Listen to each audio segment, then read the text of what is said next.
chose qui a fait que la gloire puisse être bannie, c'était la désobéissance à la parole de Dieu. Est-ce que vous me suivez trop bien? Alléluia. Amen. La désobéissance.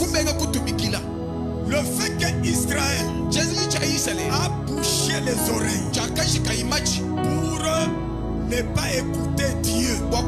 Israël a commencé à faire autre chose en dehors de la loi. C'est ce qui a fait que cette gloire venait d'être enlevée. Qui a fait que cette gloire aussi vient d'être enlevée. Vivre la gloire de Dieu. Pour que tu puisses vivre cela, il faut demeurer dans la parole de Dieu. La gloire de Dieu à la parole. Alléluia. Vivre cela, il faut demeurer. Quand Israël a abandonné le véritable Dieu, il s'était attaché, commençait maintenant à la parole. Alléluia. Vous êtes allés vous prosterner Israël d'autres dieux. Alléluia. Amen. Il faut demeurer dans la parole de Dieu et savoir qu'il n'y a qu'un seul Dieu qui mérite gloire, louange et adoration. C'est le Seigneur Jésus-Christ. N'est pas associé Jésus avec autre chose. Puisque si tu associes Jésus avec autre chose, la gloire est partie. C'est pourquoi la Bible dit: quel rapport y a-t-il entre le temple de Dieu et le temple des idoles? Parce qu'aujourd'hui, nous voyons qu'il y a des chrétiens. On les appelle chrétiens parce qu'ils fréquentent l'église. Mais en dehors de l'église, ce qu'ils sont en train de faire, vous allez voir beaucoup, ils sont attachés à des idoles. Les autres ont même des fétiches dans leur maison. Alléluia. Les autres sont beaucoup attachés aux histoires des coutumes, disant que chez nous, au lieu de dire que la parole de Dieu dit, mais lui il est attaché à la coutume. Et là tu ne vivras jamais la gloire de Dieu. Tu ne vivras jamais la présence de Dieu dans ta vie. Est-ce que vous me suivez trop bien? Alléluia. Alléluia. Amen. C'est pourquoi quand nous sommes venus à Jésus, nous avons tourné nos dos aux choses du monde. Alléluia. Amen. Aux idoles, à la coutume. Et nous avons au-devant de nous la parole de Dieu. Et la parole de Dieu, c'est Jésus-Christ lui-même. Parce que c'est lui qui est la parole de Dieu. Aujourd'hui, qu'est-ce que nous remarquons?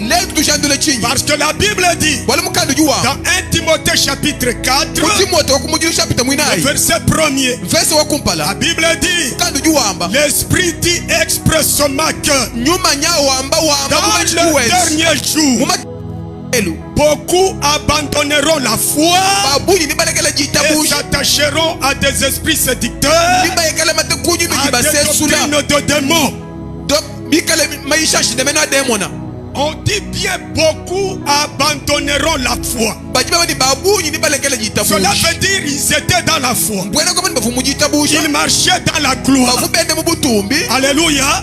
Et par après, ils parviennent à abandonner pour s'attacher aux esprits séducteurs. Pendant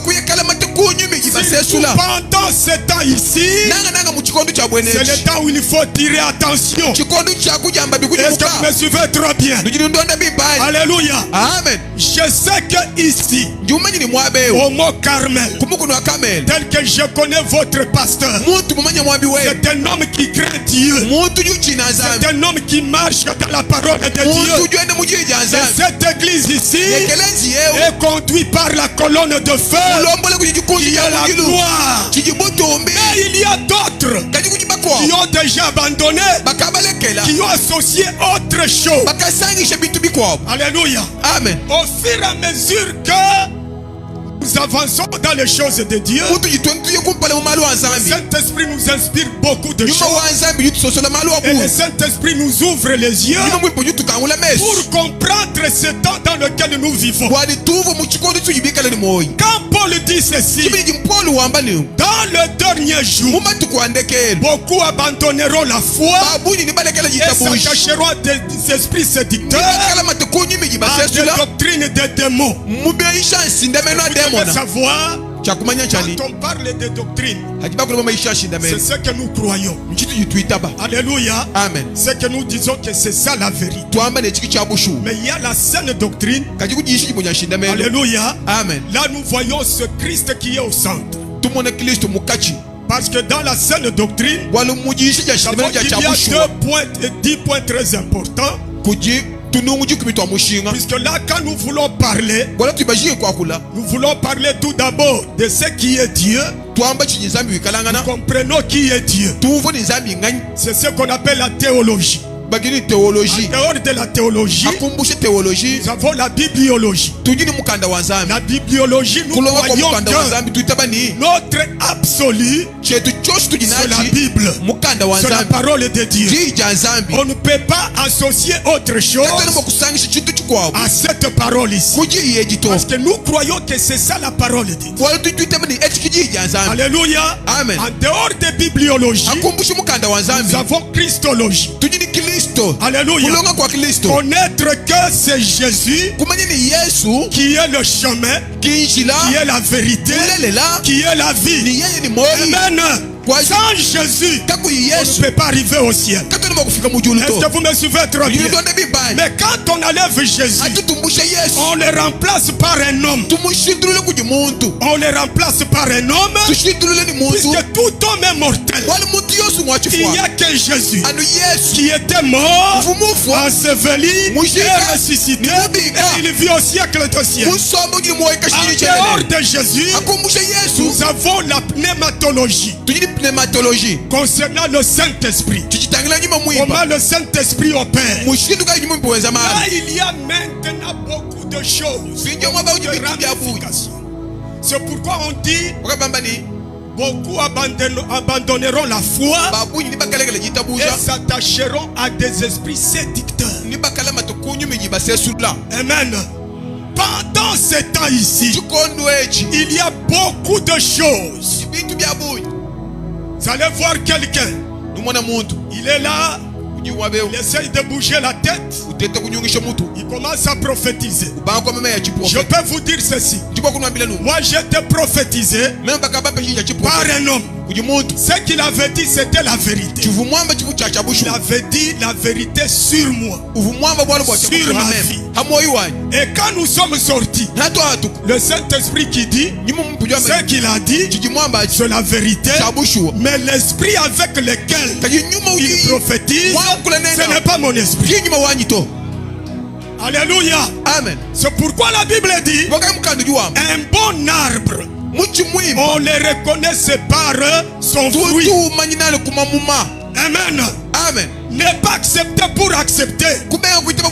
C'est pourquoi pendant ce temps, alléluia, amen, c'est le temps où c'est le temps de l'augmentation de la connaissance. Puisque nous voyons dans Daniel, l'ange qui parlait à Daniel, il dit seul ces choses. Jusqu'à la fin, ceux qui les liront, la connaissance augmentera. Il parlait de ce temps ici. Nous sommes dans le temps de l'augmentation de la connaissance. Amen. Amen. Parce que toutes les deux semences sont presque à la maturité. Est-ce que vous me suivez très bien? Amen. Je ne sais pas pourquoi le Saint-Esprit me pousse à dire ça. Vous devez savoir que dans le champ de Dieu, le champ comme monde, Prenons maintenant le chant comme église. Il n'y a que 2 semences. Alléluia. Amen. Il y a la semence blé et la semence ivrée. La semence blé, c'est la semence de Dieu. La semence ivrée, c'est la semence de l'ennemi. Mais toutes les 2 semences sont dans le même champ. Alléluia. Amen. Dans le même champ. Maintenant, si toi tu n'as pas la connaissance de la parole, tu peux accepter pour accepter. Et par après la gloire qui était en toi, la gloire qui était sur toi va être enlevée. Commence à vivre autre chose. Parce que vous devez savoir qu'il y a la gloire des hommes, il y a la gloire de Satan, et il y a la gloire de Dieu. Quand nous prenons Jésus, après avoir fait 40 jours et 40 nuits de jeûne, Satan est venu. Il lui a montré toute la gloire du monde. Il dit, si tu te prostères, je vais te donner tout ça. Alléluia. Amen. Mais la gloire dont nous parlons, nous ne parlons pas de la gloire de l'homme, nous ne parlons pas de la gloire de Satan, mais nous parlons de la véritable gloire, la gloire de Dieu, qui est la présence de Dieu lui-même. Mais je sais que cette église, c'est une église qui marche dans la gloire, parce qu'il y a la véritable parole. Alléluia. Attachez-vous à cet homme de Dieu, parce que c'est un homme craignant Dieu. Il n'a pas mélangé la parole de Dieu avec autre chose. Alléluia. Lui, il prêche la parole de la sanctification pour t'amener au ciel. Alléluia. C'est pourquoi tu dois savoir que si la première maison a été détruite et qu'elle avait perdu la première gloire, c'est à cause de la désobéissance et de s'attacher à des idoles. Attache-toi à la parole de Dieu. Sois obéissant à la parole de Dieu. Est-ce qu'on peut acclamer le roi de rois? Amen. Bon, je n'ai pas touché beaucoup de choses, parce que je parlais de 2 semences. Les 2 semences là, quand ça pousse, ça se ressemble. Alléluia. Amen. C'est difficile de distinguer le blé avec l'ivraie. Mais quand ça grandit et qu'il y a les épis qui sortent, là maintenant on peut distinguer. Parce que l'ivraie perd une poudre noire pour étouffer le blé. Alléluia. Amen. Voyons que le blé a la couleur blanchâtre, mais l'ivraie a la couleur noirâtre.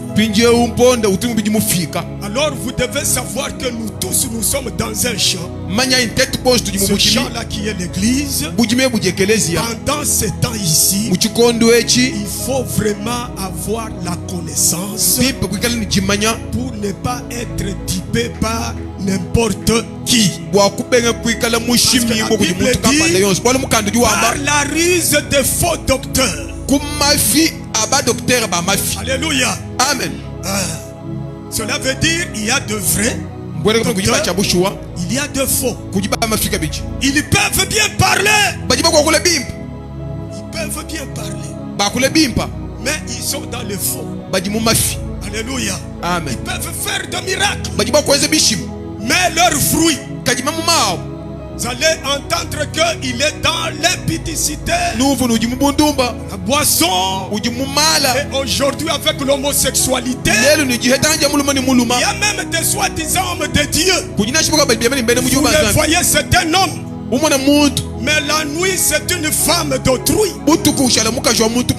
Alléluia. Amen. Il est une femme, on le prend comme une femme.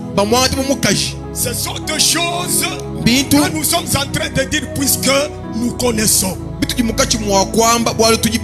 qui était comme secret, alléluia, maintenant nous connaissons cela. C'est pourquoi il faut vraiment tirer attention. Demeurer dans la parole de Dieu. Que personne ne vous séduise. Commence à te dire non, tu vois mon Carmel là. Ici, en tout cas, il y a une nouvelle église. Ça vibre. Miracle sur miracle. Mais la Bible dit, ils feront même des miracles. Alléluia. Amen. Ils vont même prophétiser. Mais au dernier jour, quand nous serons près de Jésus, il dit, je leur dirai, serviteurs d'iniquité, je ne vous ai jamais connu. Je ne vous ai jamais fécondé. Ne fais pas ma sémence. Amen. Amen. Demeurez dans la parole de Dieu. La parole pure sans mélange. Si vous êtes dans les kabukologies, chez nous on fait comme ça. Chez nous on fait comme ça. Notre kabukulu, c'est la parole de Dieu. Est-ce que vous me suivez très bien? C'est la parole de Dieu. Demeure dans la parole. Parce que c'est cette parole qui va t'amener dans la présence de Dieu. Amen. Amen. Nous lisons maintenant Agé chapitre 2, le verset 1 jusqu'à 8. Là, je vais maintenant entrer dans mon sous-thème. Nous lisons Agé chapitre 2. Nous commençons par le premier verset au nom de Jésus. Le 21e jour du 7e mois, la parole de l'Éternel se révéla par Agé, le prophète, en ces mots. Parle à Zorobabel, fils de Shealtiel, gouverneur de Juda, à Josué, fils de Jotsadak, le souverain sacrificateur, et au reste du peuple, et dis-leur, quel est parmi vous le survivant? Qui ai-je vu cette maison dans sa gloire première? Et comment la voyez-vous maintenant? Telle qu'elle est, ne paraît-elle pas comme rien à vos yeux? Maintenant, fortifie-toi, Zorobabel, dit l'Éternel. Fortifie-toi, Josué, fils de Jotsadak, souverain sacrificateur.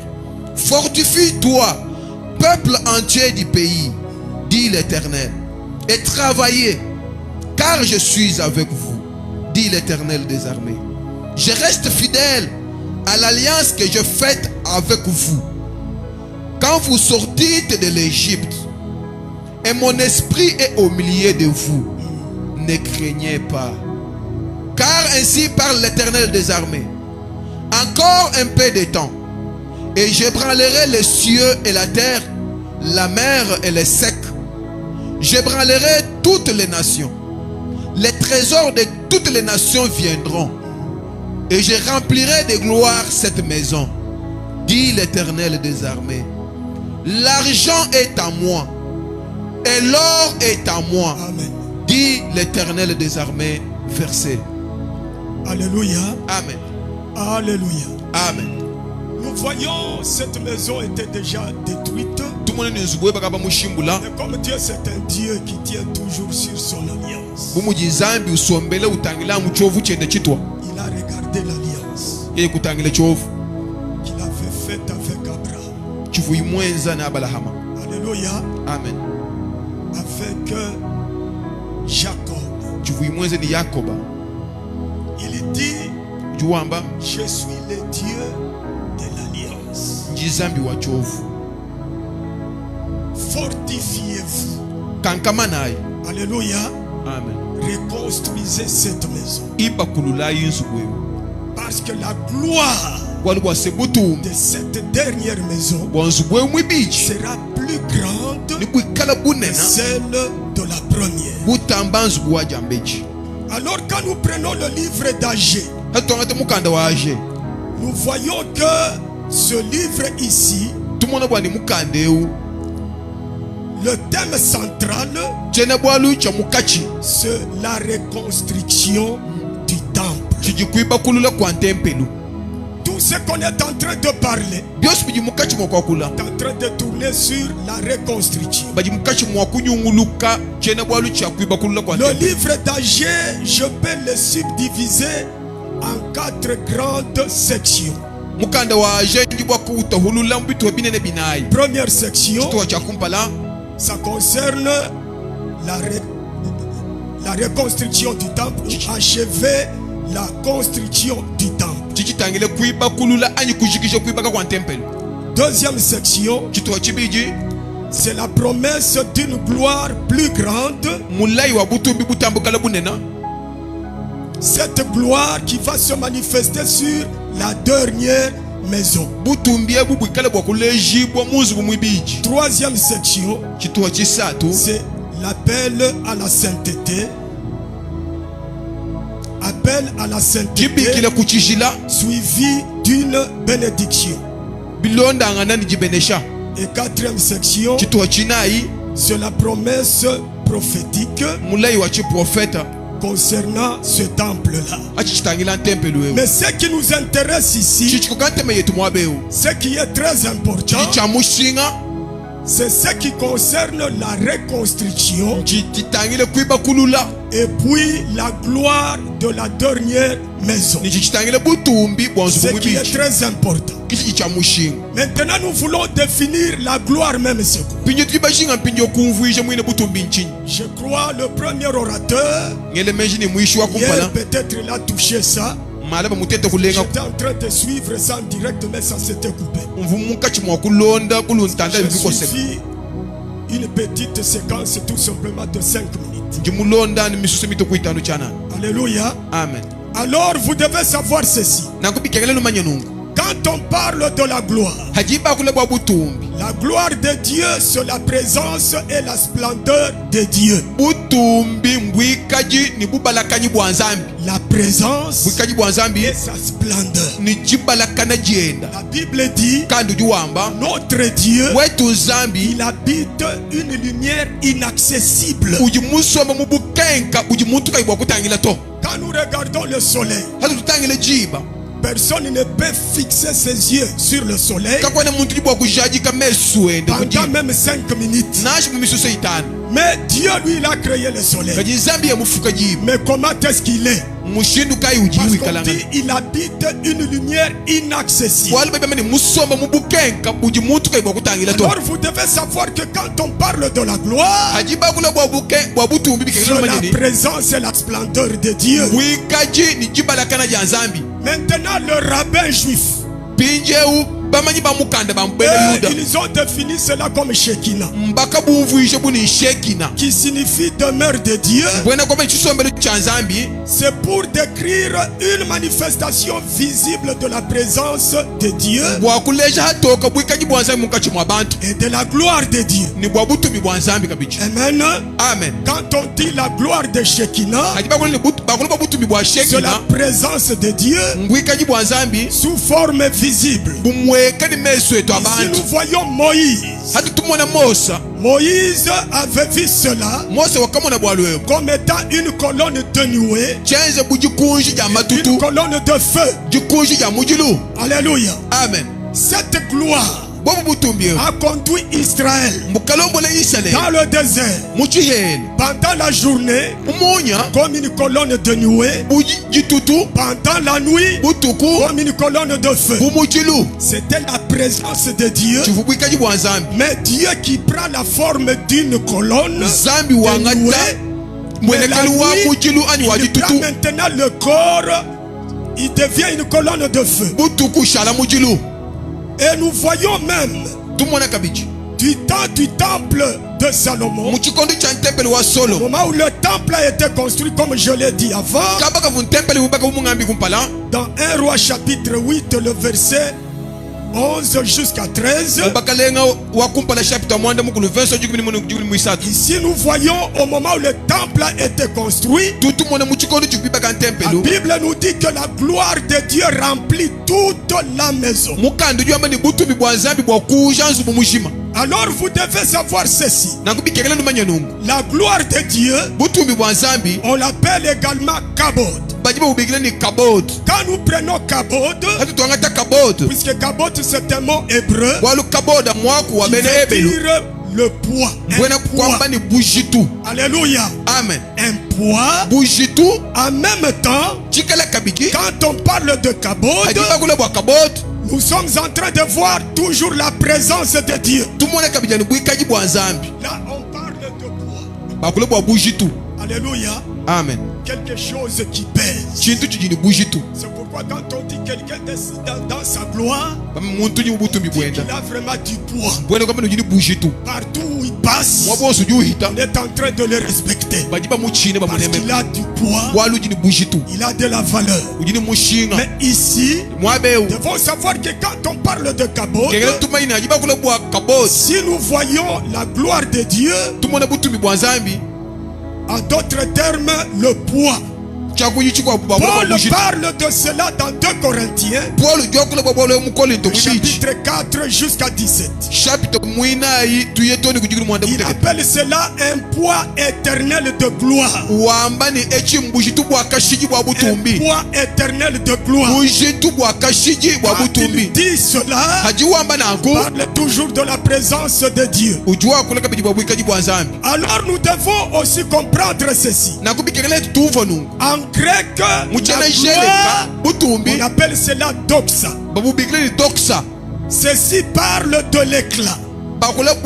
C'est une présence ou une influence.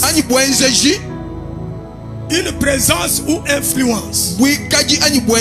C'est une gloire qui ne reste pas non seulement spirituelle, mais qui doit se traduire par le matériel ou devenir visible ou palpable. Que ça ne doit pas rester tout simplement spirituel, mais ça doit se manifester pour devenir visible et palpable. C'est pourquoi quand quelqu'un il est dans la gloire, alléluia, amen, bien la gloire de Dieu est avec lui, cela va se manifester. Nous allons voir cela après. Alors nous prenons maintenant la maison. Maison ou temple. C'est un édifice sacré construit et ça est consacré à l'Éternel. La maison était une demeure dans laquelle devait résider Dieu lui-même. C'est pourquoi quand nous prenons 1 Roi chapitre 8 le verset 13, 2 Chroniques chapitre 6 le verset 2, si on nous parle du temple, comment est-ce que cela a été construit par Salomon? Le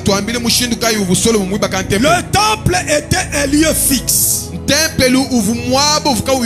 tandis que le tabernacle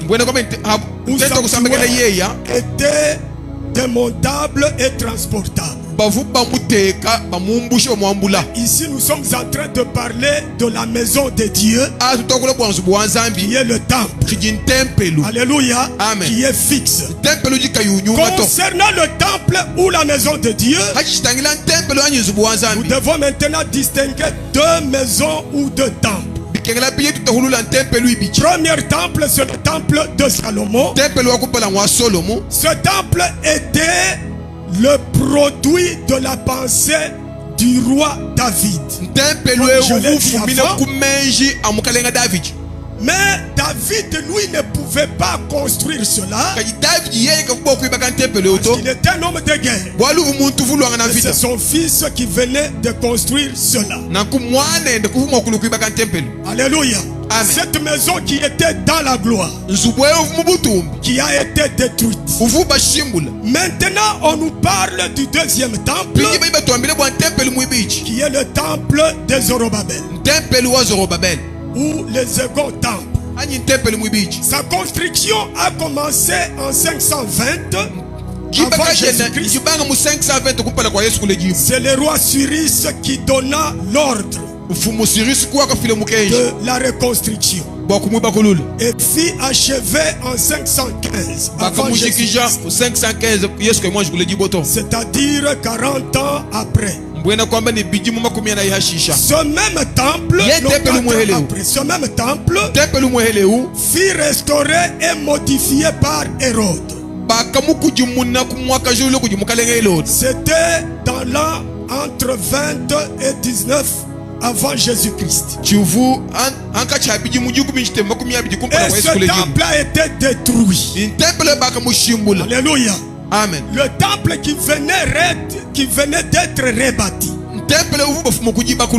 Le temple que Jésus avait trouvé, que Hérode avait modifié. Maintenant, je me pose la question. Parce qu'on dit la gloire de la dernière ou la deuxième maison sera plus grande que celle de la première. Maintenant, le deuxième temple qui a été reconstruit, j'essaye de parcourir la Bible. Je ne vois pas là où c'est écrit. Il y a une grande gloire double que celle de la première qui était sur ce temple-là. Alléluia. Amen. Amen. Amen. J'ai essayé de parcourir. J'ai dit pourquoi. Et pourtant la prophétie dit, la gloire de cette dernière maison sera plus grande que celle de la première. Par là j'ai compris. Alléluia. Amen. Salomon, il était dans sa gloire. Il a construit un temple. Et la gloire de Dieu était descendue. Le même temple là a été détruit. On l'a reconstruit. On l'a modifié. Et Jésus est né. Quand il a grandi, il est allé même dans ce temple-là. Mais il a trouvé que dans ce temple, il y avait des vendeurs, des échangeurs d'argent. Il a essayé même de les chasser. Il dit, il est écrit, ma maison sera appelée une maison de prière, mais vous en faites une caverne de voleurs. Maintenant nous voyons Jésus. Quand nous prenons Matthieu 24, la Bible dit Jésus au sortir du temple. Alléluia. Amen. Il était dans le temple. Maintenant il sort. Alléluia. Amen. Quand il sort du temple, les disciples viennent pour lui montrer les constructions. Oh, regardez, ce temple a été construit. Mais Jésus dit, il ne restera pierre sur pierre qui ne soit renversé. Mais on nous dit, la gloire de la dernière maison sera plus grande. Mais Jésus lui qui dit, au lieu de rester dans ce temple, mais lui il sort. Mais les disciples, avec leurs yeux, commencent à apprécier. Alléluia. Mais Jésus dit, ce que vous voyez ici, il ne restera pierre sur pierre qui ne soit renversé. Maintenant Maintenant, il s'agit de quel temple? Alléluia. Amen.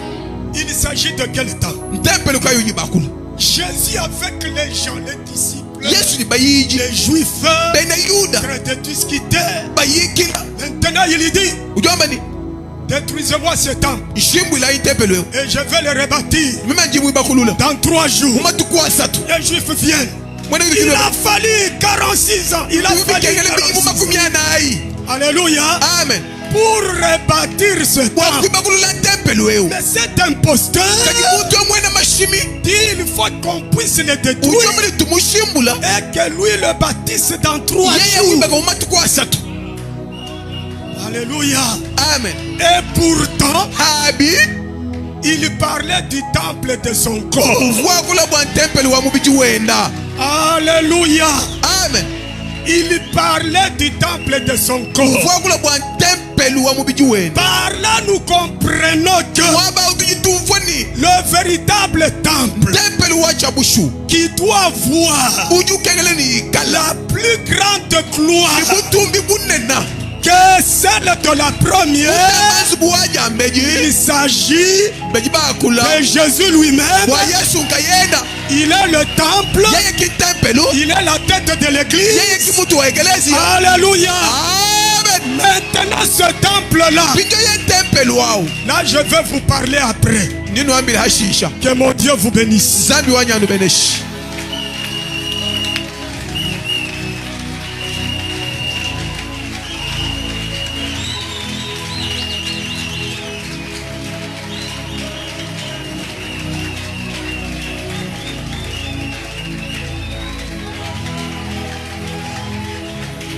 Est-ce que quelqu'un peut célébrer?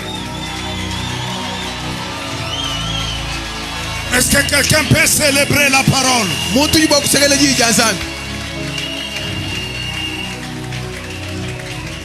Notre maison sainte est glorieuse où nos pères célébraient tes louanges.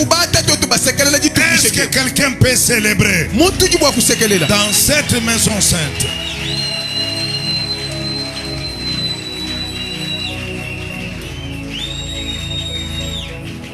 Bien-aimé, c'est extraordinaire. C'est extraordinaire. Vous savez, ça fait longtemps que des fois des conférences type cette qualité a disparu. Amen. Oh là là, amen. Ça fait longtemps là.